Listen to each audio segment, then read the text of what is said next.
wonderful to have a great crowd here this evening for our final members room event for this December. We will be back in January with a new season of programs for you. I am very excited to announce that tonight's William Carlos Williams event with Mr. Leibowitz is sponsored by the Ethelyn Chase Poetry Fund, established just this year at the Society Library. Mrs. Chase, for those of you who don't know, is Lynn Chase. She's been a trustee of our library since 1995 and a member since 1982. She's the former president of the American Academy of Poets. She's the founder of the American Poets Corner at the Cathedral of St. John the Divine. And this year, Mrs. Chase made a large contribution to the library to underwrite both poetry events, like tonight's event, and to also help build the poetry collection. So when you're borrowing books from our poetry collection on the ninth floor, you'll start to see book plates inside naming the fund. So thank you, Mrs. Chase, for your support for this. She unfortunately could not be with us tonight, but I would like us to thank Mrs. Chase.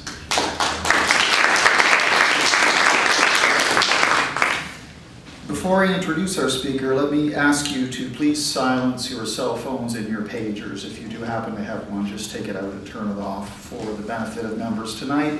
And also, we record these events in streaming audio and video and record them and make them available on our website and via YouTube. This is the time of year that we ask our members to support our annual fund. I thank all of you who have contributed so far and encourage the rest of you to do so. Thank you for considering the Society Library.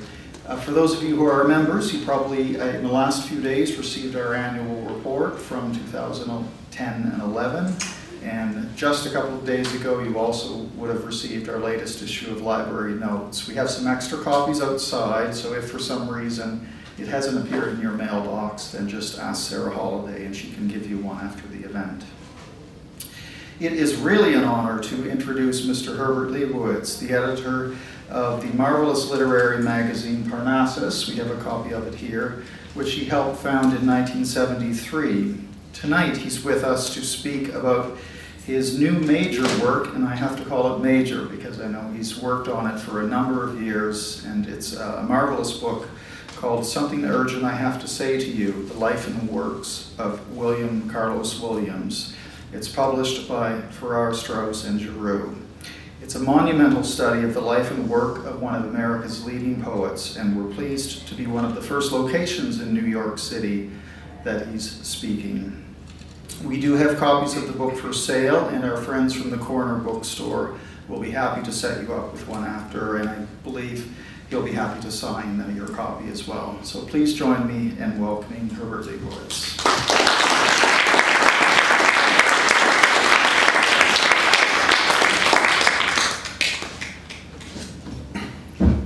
Very much for inviting me. I'm coming out on a somewhat dank and unpleasant evening.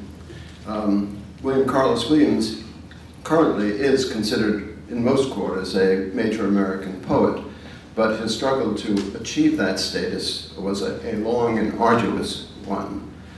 He actually started in the back of the pack of aspirants for the laurel leaves of American poetry, but he was, as a high school boy, a marathon runner, so he had the stamina to last. Well, although it was a really very hard. His first book came out in 1909. It had the very bare title of Poems. It was subsidized by his father, who thought that most of the poems were terrible. And indeed they were. They might just as well have been published in 1809 as in 1909. He was totally unaware of the tides of modernism that were lapping the shores and changing the face of art and poetry and music. In his autobiography, William said that the only thing of value in it was the intention. And he was a very slow made very slow progress. In the decade of the teens, the central event was, for most American artists, the Armory Show of 1913, where he encountered the astonishing revolutionary work of Picasso, Braque, Matisse, and others. He was born and died in Rutherford, New Jersey, which is very close to New York, and he chose to live a suburban life. That's where he set up his practice as a doctor. But he would go into the city to partake of the bohemian life and the artistic life, and one of the main destinations was Alfred Stieglitz's galleries on Fifth Avenue, and he was a sort of literary. Stieglitz was, there's a show at the Metropolitan Museum about his collection. He was a wonderful photographer, but he also was a sort of literary and artistic scout. He knew not only the up-and-coming artists in Europe, but also those in the United States. So it was always a good place to go for high-class conversation about art.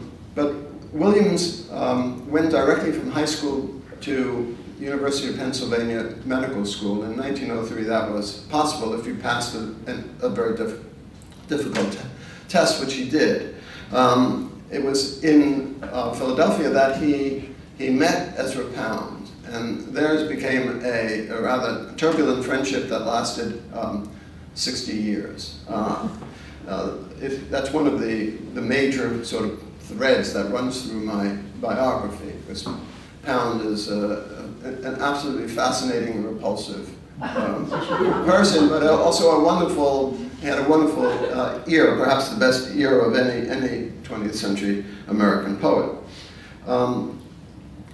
Williams set up practice in Rutherford, and he was not sort of the physician of choice for the upper middle class and even the middle class residents of that town. And so he had to make do by being the school physician, checking out, make sure that the pupils had brushed their teeth and things like that. But he did have his practice in all of the immigrant towns surrounding in North Jersey, and they became not only his patients, but also people very beloved and whom he wrote about in both poems and in stories. One of his philosophies was that he wanted to write poems not only in the American vernacular, but about the importance of the local. The local was the universal.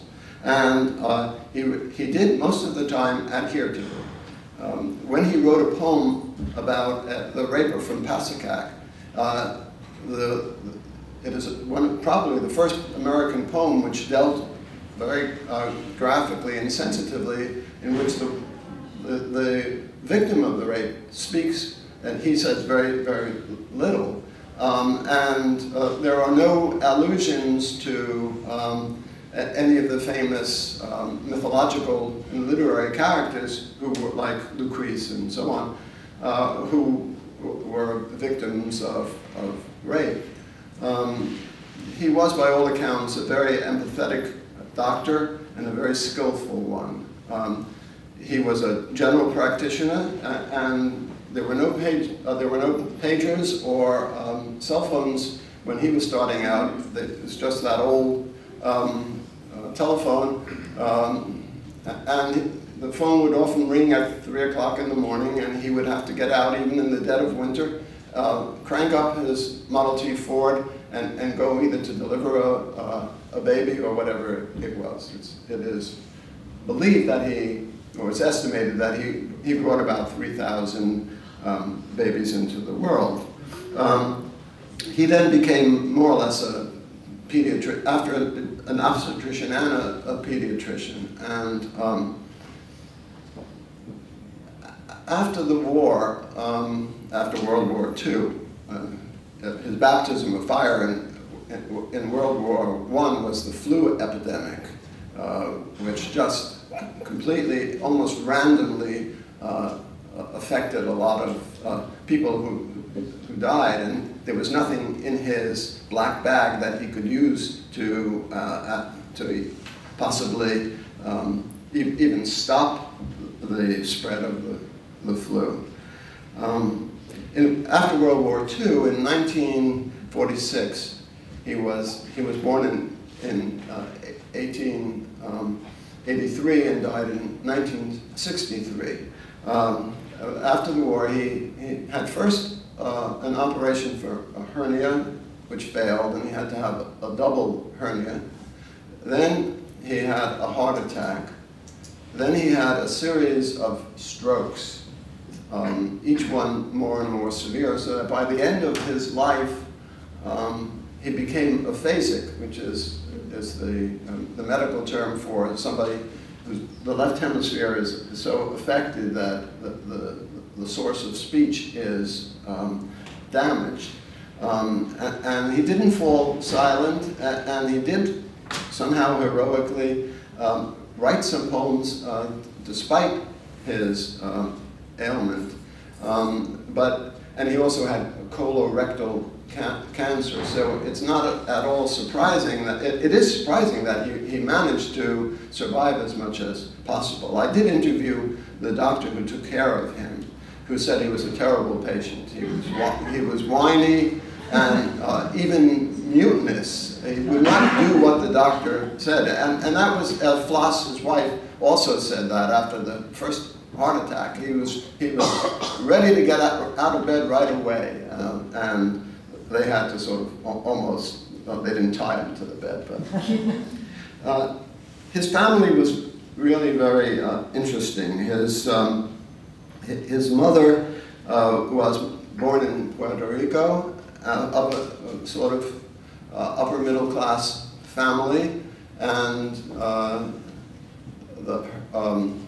her stepfather was somebody who had been from the family that was expelled from Spain in 1492 and made their way to Amsterdam, and therefore there was some Jewish ancestry.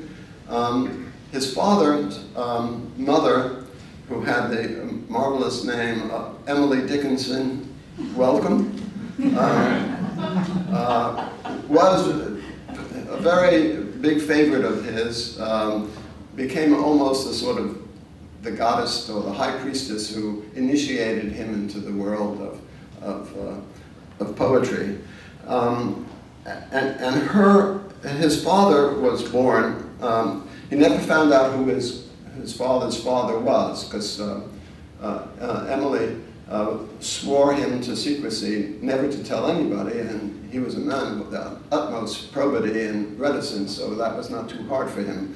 Williams was enamored of secrets, but this was one secret that he could never unlock. His father was a salesman for Florida Water, which is a perfume, and he often was away for a long time in Central America and South America, leaving Williams with his mother and his grandmother. He said the two of them, when he was really very young, fought each other as to who was to control him, until Elena hit her mother-in-law in the puss, he said. But that did not end the rivalry between the two women. And this is long before Floss came on the scene, so it was yet another Mrs. Williams. Pop, as he was called, was a rationalist, and very literary and very literate. Williams had one brother, Edgar, who became an architect and designed the Denell Library and the post office in Rutherford, and was really a sort of neoclassical.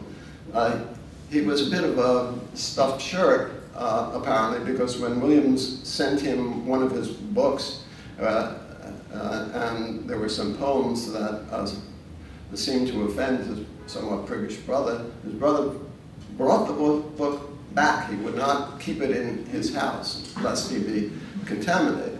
Now, this is, this is a kind of reception that Williams often encountered.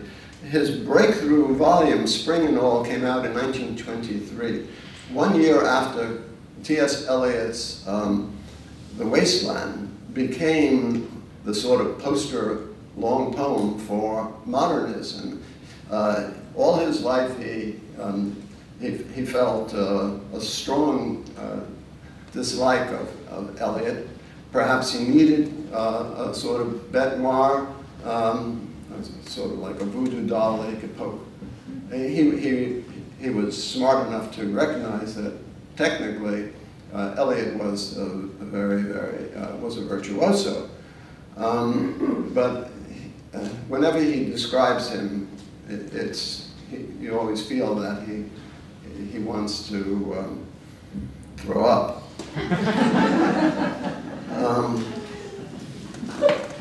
For him, Ezra Pound was his mentor, and Pound helped get his first real book, The Tempers, published in England, as he also helped Robert Frost get his first book published in England. And but Pound was a very bossy and very funny in many ways, but absolutely impossible human being. Yet they were friends for 60 years, and after his death, he wrote to Floss and said, "I never had a poet friend like him. He put up with all of my guff." Really. Maybe I'll have a little time to read that section later on. Williams was extremely versatile. Not only do his poems come out in two big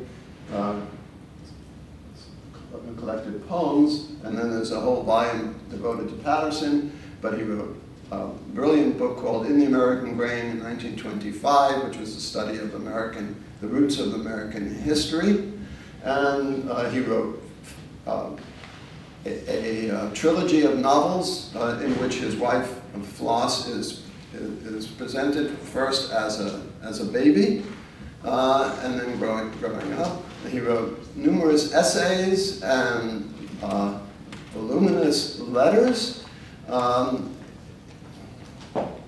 At a previous lecture at Barnes & Noble the other week, somebody came up afterwards who said he was a geriatric doctor, and he just could not believe that Williams could be a good enough doctor and attend to all of the needs of his patients and do all of this writing. Yet he did.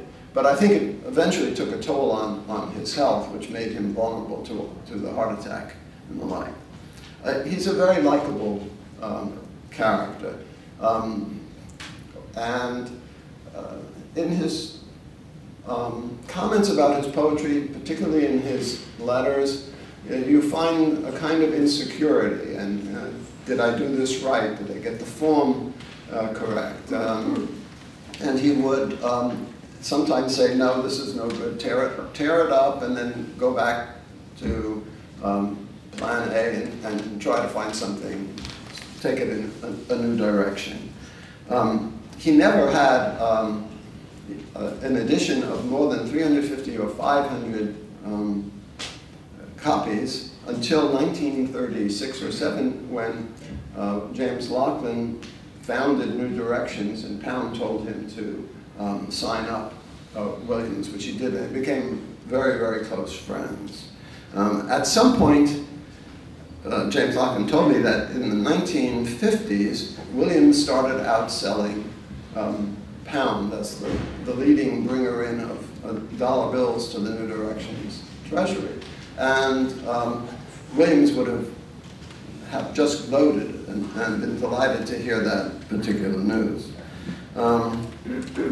But Spring and All, which is a major book, came out in an edition of 350 copies. It was produced in Dijon, France, by his friend Robert McAlmon, who had married Briar, whose father was the richest man in England, and who then got a divorce settlement when Briar lived with H.D. It didn't sell very many copies, and so McGowan shipped them to the remnant, a couple of hundred or so. They were confiscated by the post office. Because they were published in France, the post office authorities believed that they must be salacious and likely to corrupt all the youth of America. Comstockery was still in the air. There was a little bit of the Puritan in Williams's own nature, and he struggled very hard against it. And in the American Grain, he has very, very vehement and brilliant essays about the Puritans and what tight little pips they were, that they lacked a true sense of the bounty that America represented.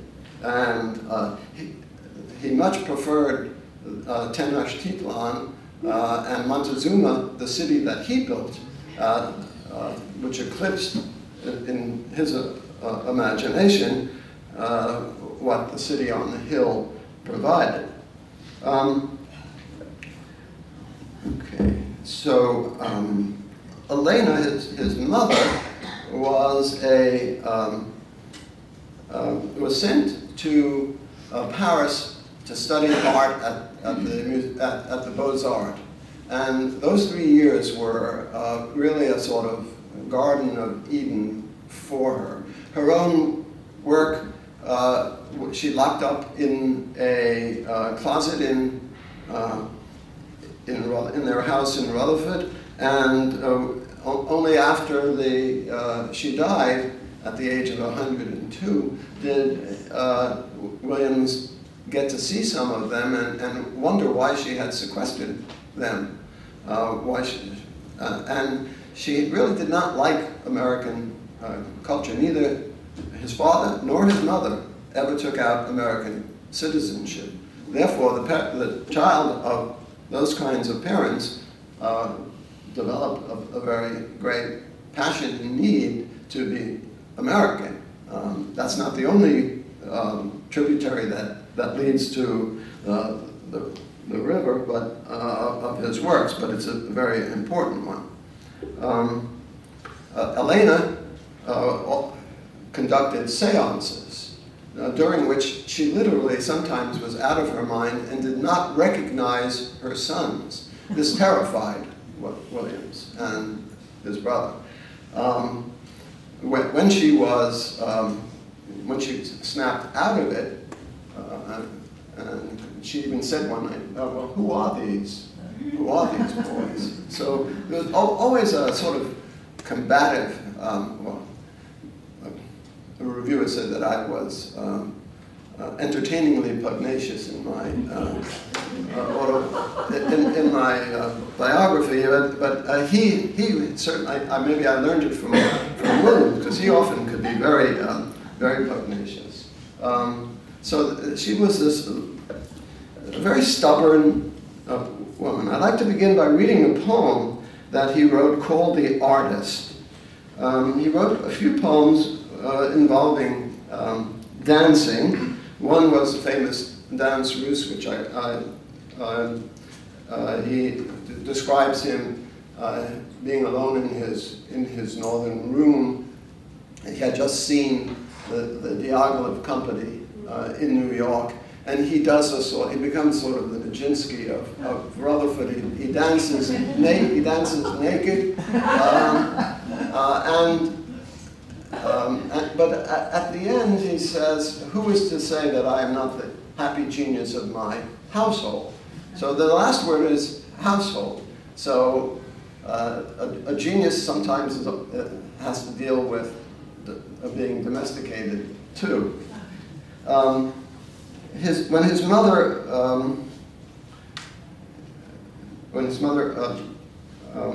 who was, as I said, was very stubborn, insisted on going out to during after an ice storm, she naturally slipped and broke her hip, and that left her somewhat immobile. So the family had to hire caretakers. I mean, she lived with Floss and Bill for some time. So this led to the writing of a poem called The Artist. The caretakers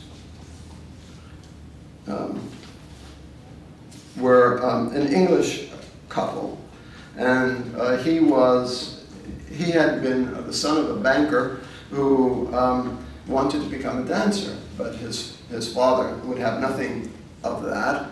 It was like Hart Crane's father, who invented lifesavers, did not want his son to be a poet.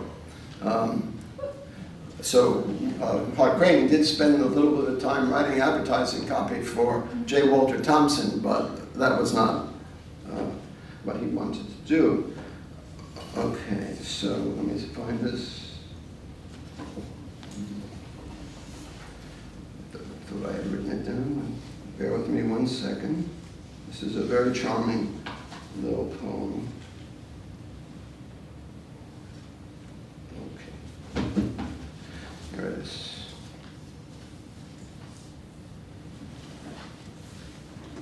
In her last years, Elena's broken hip hampered her mobility, and deafness and blindness left her isolated in the brittle shell of her body.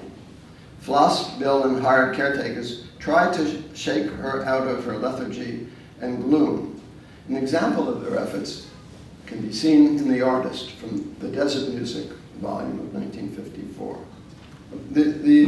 Many of these late books were written in step-down terces, triplets, in which the first line would be flush left, then the next one sort of middle, and then the next one further out. I speculate that one of the possibilities why he used that was that because of the stroke, he needed to be very careful to go down the stairs, and this is a way of doing that. Mr. T, bareheaded, in a soiled undershirt, his hair standing out on all sides, stood on his toes, heels together, arms gracefully, for the moment, curled above his head. So that's the dancer, just sort of setting himself, and that's all one sentence. Then he wheeled about, bounded into the air, and with an entreshot, perfectly achieved, completed the figure. That's the second sentence. My mother, taken by surprise where she sat in her invalid's chair, was left speechless. Bravo, she cried at last, and clapped her hands. The man's wife came from the kitchen. What goes on here, she said. But the show was over. This poem takes place at a nursing home run by the British couple. Harry and Ann Taylor, the son of a wealthy banker, Harry had chafed under the yoke of being an apprentice banker. He wanted to dance on stage and so studied ballet in secret.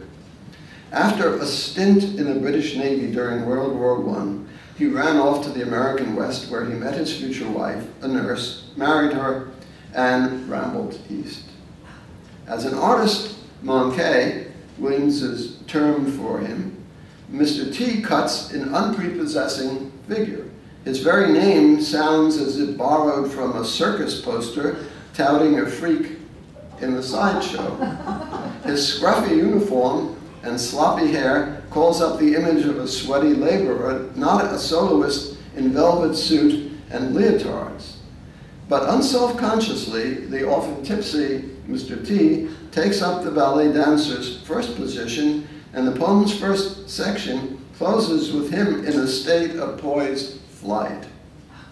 Whirling about to gain momentum for the liftoff, Mr. T bounded into the air. The trochaic verb miming the leap into the air is so gossamer-like that the reader feels the dancer suspended in a weightless state.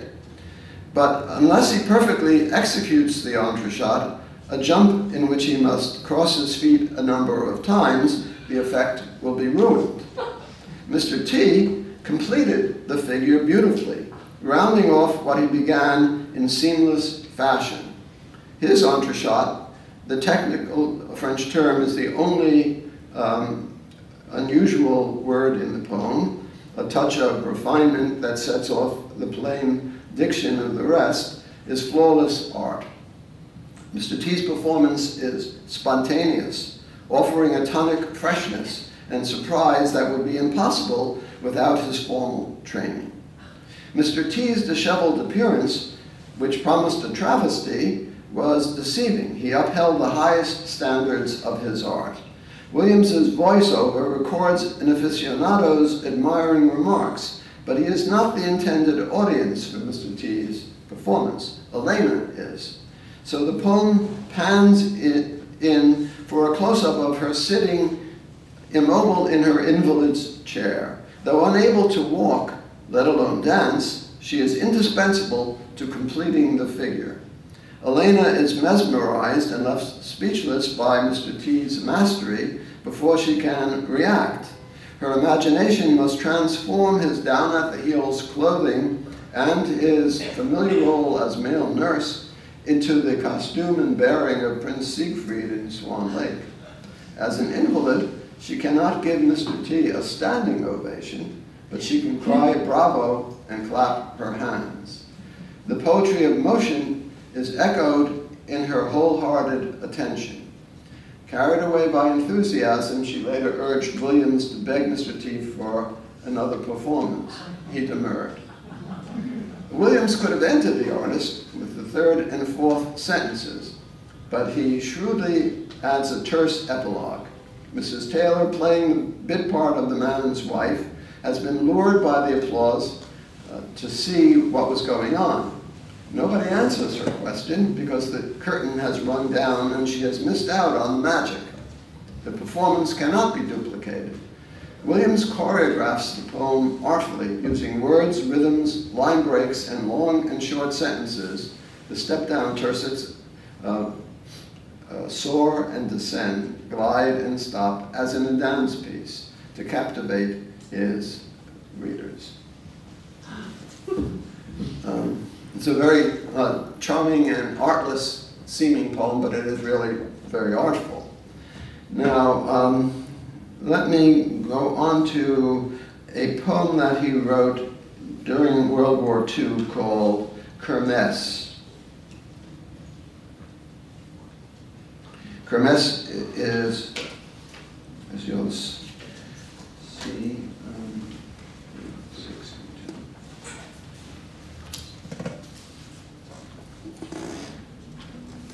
in 1924, he and Floss took a sabbatical year in Europe. He went to Paris, of course, which was the magnet for all American expatriates, as Rome had been in the 19th century. And he went to the Riviera, he went to Rome, and he ended up in Vienna, where he took a course with the pediatric faculty of the University of Vienna Medical School, who were the avant-garde of medical practice there. Williams could never play the tourist. His father had taught him the sense of duty, and therefore he had to also learn. He had gone to Leipzig in 1908. Pound was appalled that he would have gone to such a sleepy backwater. But he did actually see the first performance of Electra, Richard Strauss's opera based on Euripides' play. He didn't really have any German, and he didn't like the methods, the airless methods of the pedagogic methods of the school. And he eventually did get to travel. He went to visit Pound in London. where Pound was pals with William Butler Yeats. Already was, he called Yeats Big Bill and Williams Little Bill. I don't know that Williams actually knew that this was one of Pound's favorite epithets for him. But in Vienna, he and Floss went to the Kunstmuseum, and there were paintings by Bruegel, including the one about Kermesse. And Williams's last volume, which was published posthumously and won him the Pulitzer Prize, was called Pictures from Bruegel. And although their techniques were very different, there was something about, he found a kind of affirmation in Bruegel's love of the peasants who form often the subjects of his paintings, children, and he wrote about eight or nine poems describing them, very simple ones. He did not claim that he had the technique that in poetry that Bruegel had in painting, but there was a real affinity. So here's this one called Kermesse. The clarification of form Williams elevated to the necessary first principle, it achieves a satisfying in the dance and burning the Christmas green. The dance depicts the famous Bruegel painting, the Kermesse of St. George, which the Williamses saw in the Kunsthistorisches Museum in 1924. The poem is short, so let me read it. In Bruegel's great picture, the Kermesse, the dancers go round. They go round and around. The squeal and the blare and the tweedle of bagpipes, a bugle and fiddles tipping their bellies, round as the thick-sided glasses whose wash they impound, their hips and their bellies off balance to turn them, kicking and rolling about the fairgrounds, swinging their butts. Those shanks must be sound to bear up under such rollicking measures, prance as they dance. In Bruegel's great picture, the Kermesse. The first and last lines serve as the kind of frame in which the painting itself is. It is nearly impossible to translate the rhythm of a painting into the sounds and movements of a poem, yet Williams captures the boisterous spirit of the Kermesse with his words. Symmetry of the identical first and last lines encloses the whirling peasant dances at a fair. In Bruegel's great picture, the Kermesse is the starter's gun that sets everything and everyone into propulsive motion. Repetition of words, round, round, around, the joyous ensemble of nouns that name the musical instruments emitting weird noises, squeal, blare, and the punch and tweedle. To characterize the bagpipes' low and exotic rumble, and the gerunds and participles kicking, rolling, swinging, and the adjective rollicking that embody the physical abandon of the dancers, all derived from the bravura agility of the modest word and. Even the parentheses cannot interrupt the flow of the dance or the poem. Williams's comment about the butts and shanks and bellies shuns the jargon and euphemisms of his profession. He is not an outsider looking on from the sidelines. He entirely participates in the dance by demonstrating a poet's hedonistic love of vulgar or sensuous words. The rollicking measures, which can also refer to the poetic rhythm and meter, that with off balance and swinging feet and internal rhyme reach the finish line in marvelous form. In my end is my beginning. I don't know how much time I have, but I thought since the Christmas season is coming upon us that I would talk and read about a poem that even Williams's strongest detractors seem to love. And let me tell you, those detractors, some of them are still around. Ted Hughes said in 1997, Williams is, I quote, a sort of genius, a fool, and prevailingly a huckster. Well, you see, he was the happy genius of his household. He didn't claim that he was in Einstein's. He did write a poem about Einstein, but he more or less deferred to Einstein's genius. A fool? Was he a holy fool? What kind of fool? What was there about him that was foolish? Deciding to become a poet after all? And the worst of all, a huckster. That suggests that he was a sort of quack or a charlatan peddling snake oil poetics. And none of that is true.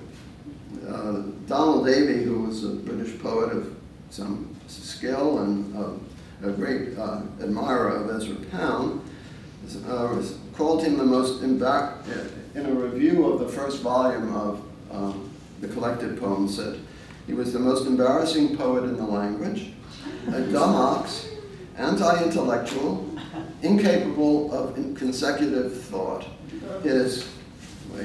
You think that's bad? His practice of poetry and his belated reputation have debased the dignity of the poetic calling.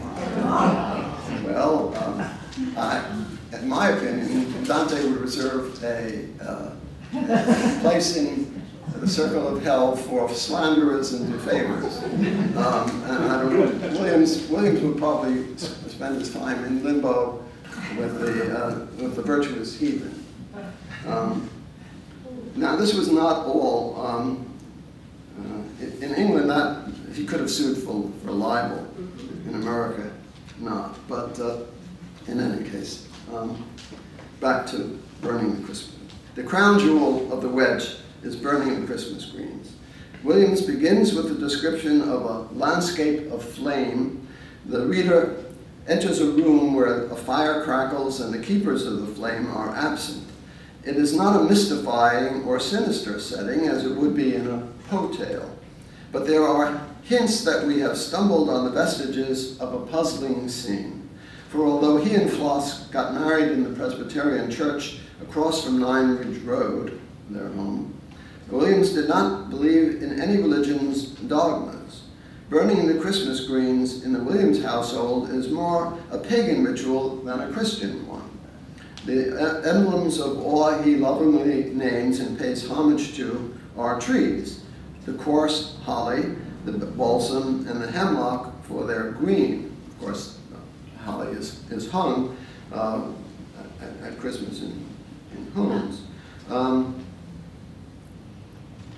The coarse, cut at midnight, at the thick of the dark, the moment of the cold's deepest plunge. What satisfies their soul's hunger, need, is the living green, not a nativity creche featuring the infant Jesus being adored by the Virgin Mary, the three magi, saints, angels, and farm animals. The paraphernalia of Christian piety is conspicuously absent. The Williams family decoration is an expression of natural piety. They stuck green branches in the window, the verb is a typical Williams choice, and on the mantle built a green forest, and among those hemlock sprays put a herd of small white deer as if they were walking there. Their handiwork pleases husband and wife. Like God's, they pronounce it gentle and good. But the magic is ephemeral, past. The room must revert to its previous bare state. Then begins a ceremony of great complexity and beauty. Bill and Floss stuffed the dead grate with the greens and placed them on a half-burnt-out log's smoldering cyclopean eye, the pyre for the Christmas greens. As if a minister conducting a burial, Williams delivers a eulogy. Green is a solace, a promise of peace, a fort against the cold, though we did not say so, a challenge above the snow's hard shell. Green, we might have said that where small birds hide and dodge and lift their plaintive rallying cries, blocks for them and knocks down the unseeing bullets of the storm. Green spruce boughs pulled down by a weight of snow, transform, with an exclamation point. Green is extolled for its life-giving traits. It is a benison, a solace, a promise of peace, and a shield for little birds and humankind against the unseeing bullets of the snow that kill and maim. Williams's language keeps a poised conversational tone as the syntax grows as dense as the spruce boughs in which the birds hide and dodge, and the tree blocks and knocks down the dangerous barrage. The strong monosyllabic verbs make the danger audible. But once lit, the fire, personified as a recreant, a coward, blazes up in violence and roars to life, putting the greens to death. Like a painter with a palette of brilliant colors, Williams portrays the stunning transformation of green to black mountains, black and red, then to ash white. There was no time for him and Floss to mourn the disappearance of green, because what replaces it, an infant landscape of shimmering ash and flame, transports them. They are lost in reverie and amazement that the beautiful thing, something, a gift of the imagination, chose their fireplace for its gorgeous display. There is a secular epiphany, breathless to be witnesses, as if we stood ourselves refreshed among the shining fauna of that fire. This exultant climax of burning the Christmas greens is masterfully crafted and also a formal triumph, subtly pointing back to the poem's opening stanzas where, to avoid routine linear narrative, Williams begins in the middle of the anecdote, saving the revelation for last. That change can unexpectedly refresh and animate the spirit. It is no surprise that Williams looked back on the wedge as a milestone in the evolution of his poetry. In typical understatement, he remarked, and I wanted to write a book. I have always been proud of this book. This book boosted his confidence that he would gain control of the form of the unruly Patterson, which had been giving him conniptions for several years. The wars in Europe and Asia were still not won, but change was afoot in the public sphere. The Germans would surrender in 8 months, and the Japanese 3 months after that. In the continuous war between violence and gentleness, the atomic bomb would tip the balance of terror to violence and become a powerful symbol in Williams's poems. His hope that his continual frustration with the composition of Patterson would soon end was not self-deception. He would finally, after a dicey ordeal, solve the formal problems that had eluded him, and in 1946 rejoice in the birth of Book 1 of his long poem and the acclaim that greeted it. Well, perhaps I should stop there and throw open if you have any questions, and I can talk more about it. Or I can read more.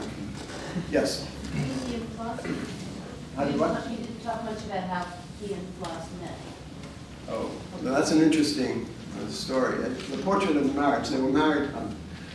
He actually, they lived in Rutherford too, and it was a small town, so you would pretty much know everybody. There were two. There was Sister Charlotte, who was the older sister, who was a very gifted pianist, had studied at the Leipzig Conservatory.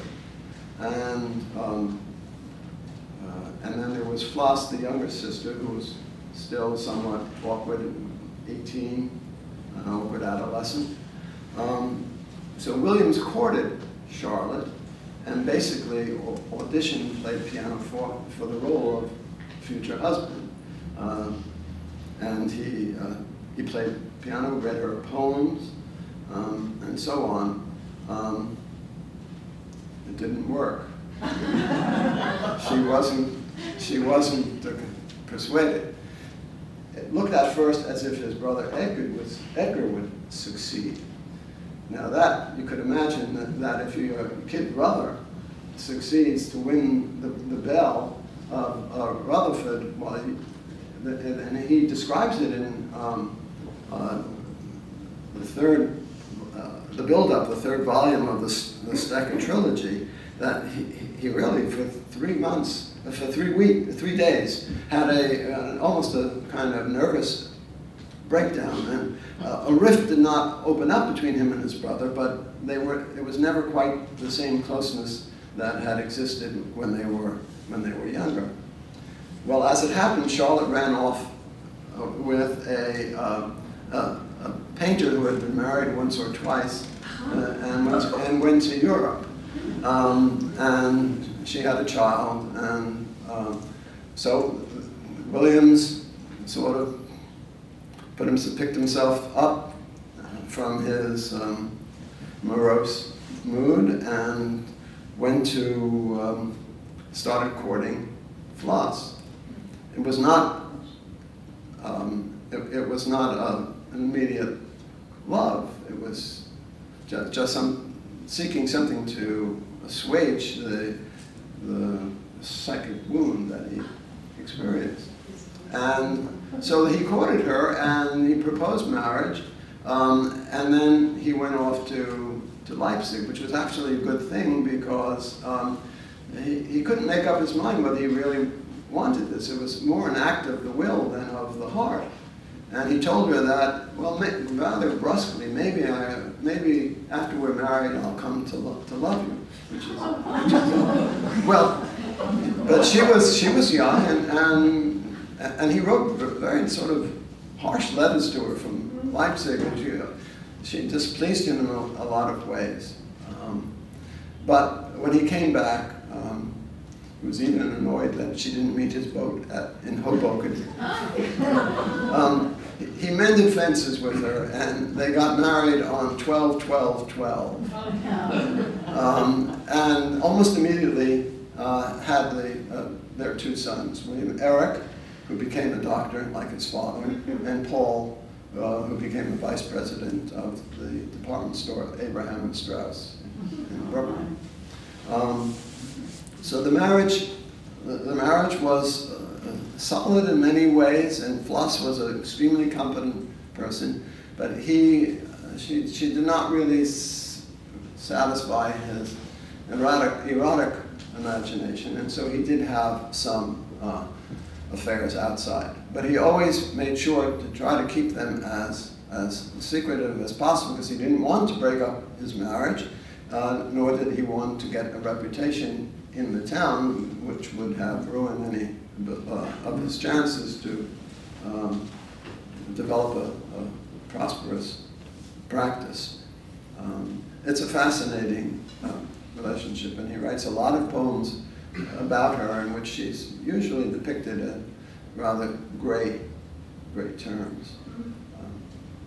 How did he react to the, so to speak, downfall of Ezra Pound, to his politics? That's a very good question. Well, when he went to, how did he react to the downfall of Ezra Pound? Well, you might think it was a downfall. I don't think Ezra Pound exactly did. When he met Pound in Philadelphia, and Pound was extremely precocious, he spoke and read different languages, and was already plotting how to become the sort of king of the cats. And Williams was sort of backward. In his autobiography, Williams describes a student production of Iphigenia in Taurus, in which Pound, wearing a wig that did not exactly fit him, was in the chorus, and he was just sort of gesturing in such an exaggerated way as if he wanted everybody to pay attention to him. Forget about Electra and her travail. He was the thing. And then when they fenced, Pound, seeking an advantage, would sometimes take the tip of the épée and hit him below the belt.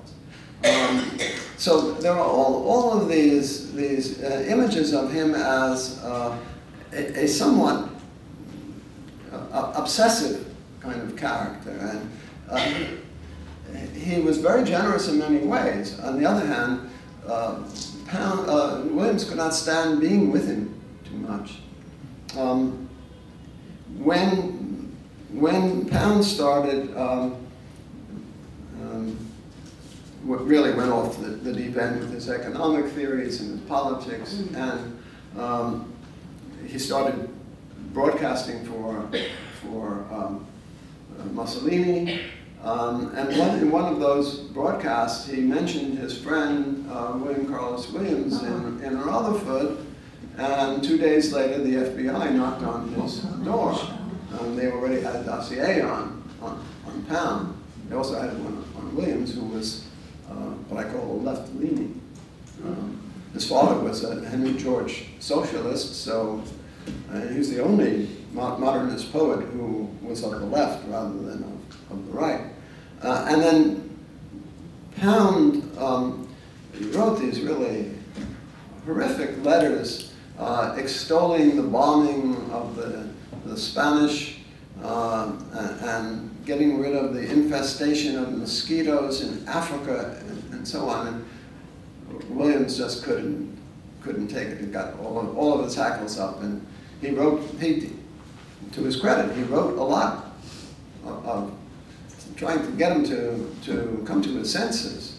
I mean, he really felt that this was the verge of insanity. And Pound came once, his last visit to America before, and he sat on the couch in a Nine Ridge Road and fulminated and so on. From the very start, Williams saw that that there was an affectation about Pound that he couldn't stomach.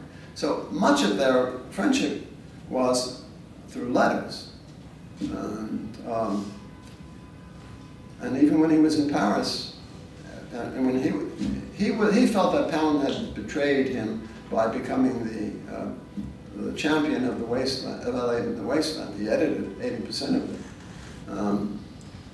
And Pound didn't like it that Williams admired Gertrude Stein, although he had a sort of pixie-ish streak to him. When he went, like everybody else, to visit the great collection in 27 Rue de Fleury, she asked him what he would do if he had a lot of unpublished manuscripts in his armoire. And he said, well, maybe because I was, still under the influence of Pound, I said, well, I'd go through them, and the ones that I didn't like, I didn't think were good enough, I'd throw out. And with her iciest voice, she said, well, literature's not your métier. But that was only one side of him. The other side was that he wrote the first really important essay about her work, her writing. And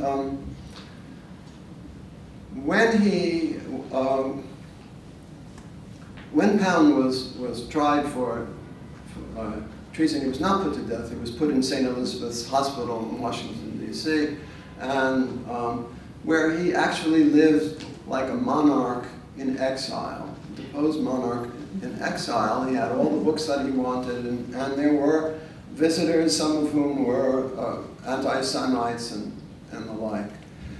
Williams didn't go down there very often, but in the autobiography he describes one. He went down, and he was amazed that Pound hadn't really changed. None of the things that had affected him seemed to have changed his personality. When he left, he was walking to get a taxi cab, and he looked up and he saw, splayed against a glass like a sea slug, he said, was a naked inmate of the hospital who looked sort of so forlorn and like crucified that Williams averted his eyes. This is a sort of Victorian gesture, and for a doctor who was seen worse than that. But psychological illness was something that spooked him in ways that physical illness did not. When he went to take the cab, he had a black cab driver, and he told the story, and he said, "Well, what do you think?" And the voice of the people said, "He ain't crazy, he just talked too much." But I think that was like letting Pound off a little too easy. And Pound never really recanted. He called his anti-Semitism a suburban prejudice, and he did have a long period of silence, it must be said, but his advocacy of kind of genocide, his admiration of Hitler and Franco, it's very hard to abide it, even though it took place many years ago. What were the grounds for treason? Hmm? What were the grounds for treason? Well, for his broadcasting for the enemy. There was legally apparently capable of, he was vulnerable to the death sentence, but that probably because he was a famous poet, they sent him to St. Elizabeth's. And then he won the Bollingen Prize, for the first Bollingen Prize for poetry. He wrote a book called The Peas and Cantos, and which about his experiences in a little outdoor camp outside of Pisa.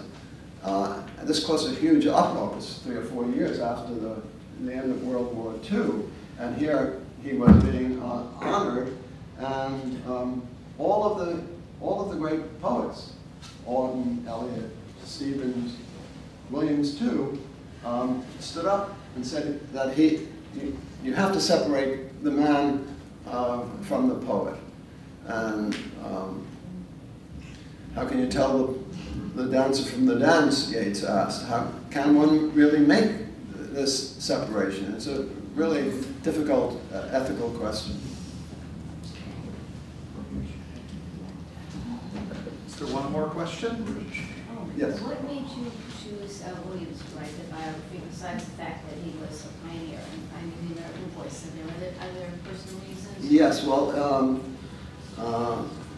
my previous book, Fabricating Lives, was a study of autobiography. I had essays about Benjamin Franklin, a little about Jonathan Edwards, Jane Addams and Emma Goldman and Louis Sullivan, and then 4 literary people, Richard Wright, Gertrude Stein, Edward Dahlberg, and Williams. But my treatment there was entirely in relation to the genre of autobiography and the importance of style. And his style was very breezy. Autobiographists fabricate their lives, but they also fabricate lies about their lives. So there is a sort of homophonic pun in that. So then I was looking for a project. And James Laughlin, who was very fond of Parnassus and liked that essay, suggested I come up to Norfolk, where New Directions headquarters was, and he gave me, the run of the archives, and we had wonderful conversations at night, and then he said, "Well, why don't you write biography?" To my consternation, I said yes. But I'm still really very fond of him, even after 17 years working on him. 17 years. But I was also working on Parnassus, so I wasn't exactly having idle hands or an idle mind. Yes? I know you only have time for one question. What do you think are the best biographies, autobiography of poets? Best biography of? Autobiographies or biographies of poets. What are your personal favorites? What do you think are the best? Well, one of my favorites is the autobiography of the Scots poet and translator of Kafka, Edwin Muir.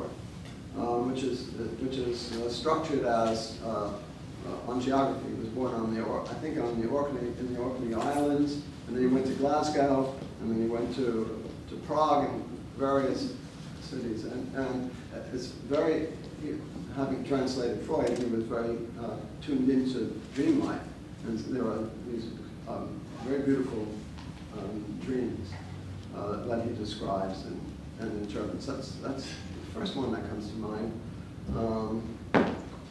There's one by Conrad Aiken, which is a little called Ushant, U-S-H-A-N-T, which is, I think it's a little island in the Atlantic, but it also says Ushant. And even an autobiography, a poet can't resist finding that. That one's pretty good. And then, of course, there are autobiographical poems like Song of Myself, which is Whitman's great poem, which was really what made me into a lover of American poetry and a critic. Thanks very much.